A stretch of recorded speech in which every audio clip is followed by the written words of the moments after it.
Thank you, Chairman.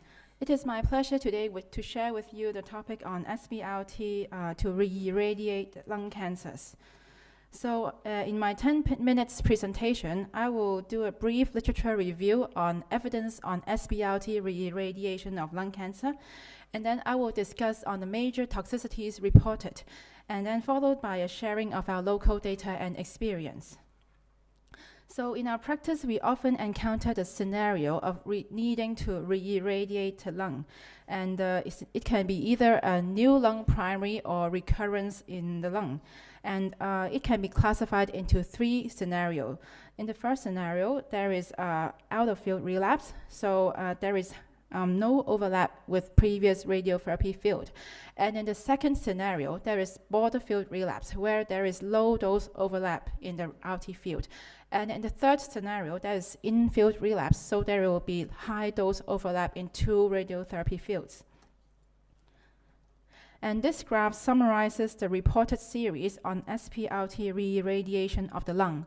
And the problem is the series are often small in sample size, and RT dose and schedules given is very heterogeneous. And there is no definition on the definition of re-irradiation. And some of the studies are giving radiation to out-of-field relapse, and some are purely treating in-field relapse.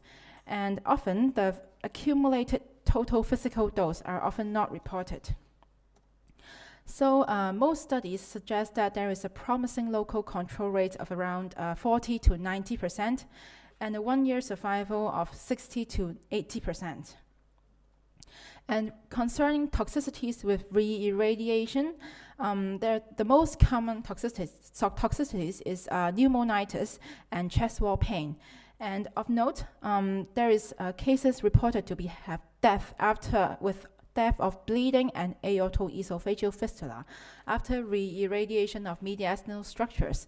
And this toxicity is of great concern. So this is a series from Sweden. 29 patients were treated and 32 lung lesions were treated. They reported 3 cases of fatal lung hemorrhage after re-irradiation. And the causes of lung hemorrhage is some of the lesions were not central, and the risk of lung hemorrhage appears to be related to high dose-dependent and very high prescription doses.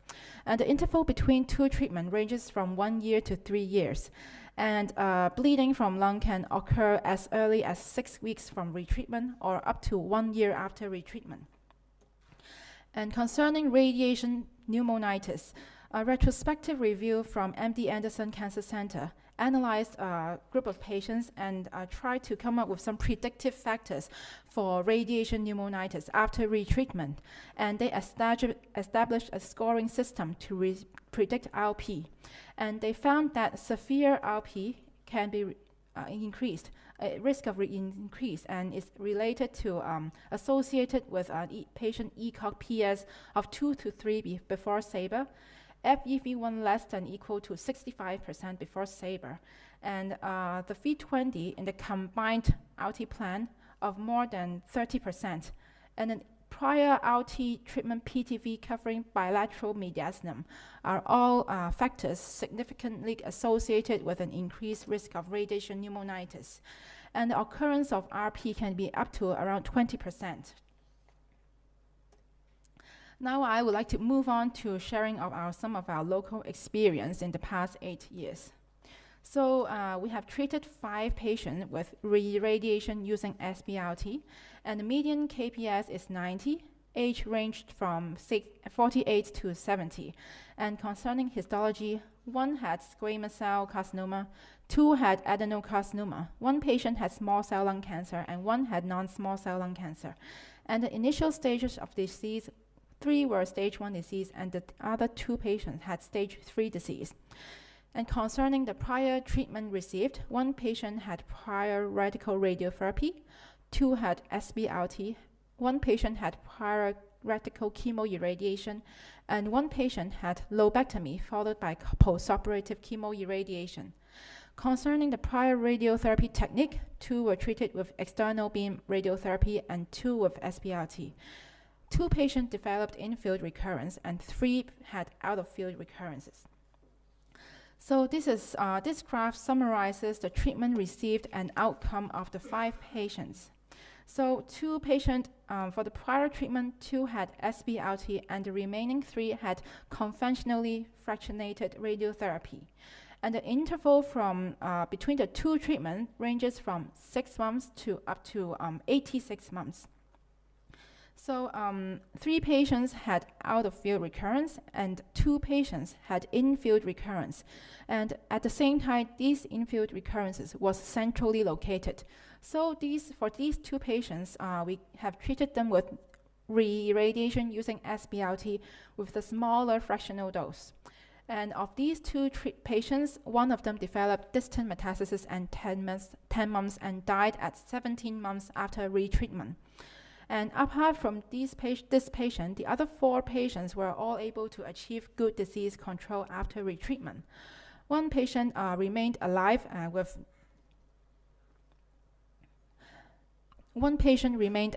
with stable and disease-free at up to 50 months so far after retreatment.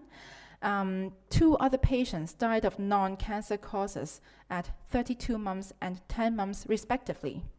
And 1 patient has received in total 3 courses of radiotherapy, and 2 of them were SBRT to the lung. And I will share more about this patient later. And concerning toxicities, there were no severe grade 3 to 4 toxicities. 1 patient who had received re-irradiation to in-field recurrence developed rib fracture on the ipsilateral side, and it was picked up on CT scan, and he was asymptomatic. So lastly, I would like to share with you the case of Mr. Leung. He had adenocarcinoma of lung, left upper lobe with lobectomy performed, and T1N2M0 disease. And after surgery, he was treated with adjuvant chemoirradiation using conformal technique, prescribing 54 gray in 27 fraction at 100% iso dose. The V20 was 14%, and treatment was given concurrently with chemotherapy, vinorelbine, and cisplatin. So 2 years after adjuvant treatment, he developed distant recurrence in the pleura and rib cage. EGFR mutation was positive, so he was started on alatinib. And he enjoyed good disease control for another 3 years, and 3 years later, he had oligoprogression in the pleural metastasis.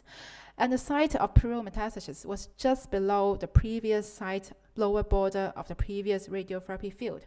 So he was treated with SBRT to using tomotherapy, 4D CT planning, prescribing 10 grays times 4 fractions, and we constructed ITV and give a 6 mm margin to become the PTV, and the V20 was 3%, and verification with daily cone beam CT was done.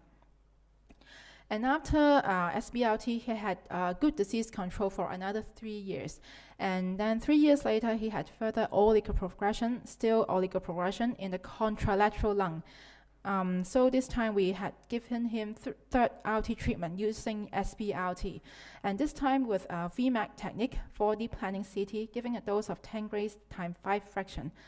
V20 was 5%, and PTV construct 6 mm margin from ITV for verification with daily cone beam CT.